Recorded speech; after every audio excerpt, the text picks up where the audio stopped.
As we gather to begin this Easter Triduum and to celebrate Holy Thursday, we gather to remember what Jesus did on that night before he died, the night of the Last Supper. And it was to give us a perpetual reminder and a perpetual participation in what he would do on Good Friday in his suffering and death, that Jesus gave us the greatest of all gifts, the gift of the Eucharist. For as Catholics, we are Eucharistic people. It is at the very center of who we are. As a matter of fact, we celebrate it every day of the year, except for Good Friday and Holy Saturday. It is that essential, it is that important. Because we believe that in the Eucharist, we literally receive the body and blood of Christ. We are once again, through the gift of the Eucharist, able to see made present the gift Christ gave of himself on Calvary.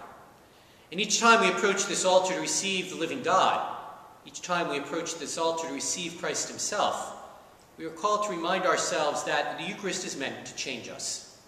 For the Eucharist is meant to make us more like Christ, whom we receive.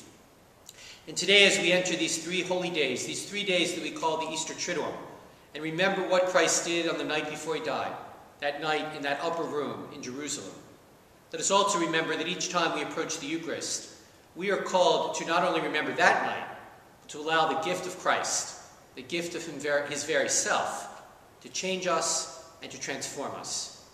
Because it is only when that happens in our lives that we can really celebrate and know what the true joy of Easter is all about. This is Father John, and we hope to see you soon here at Ascension.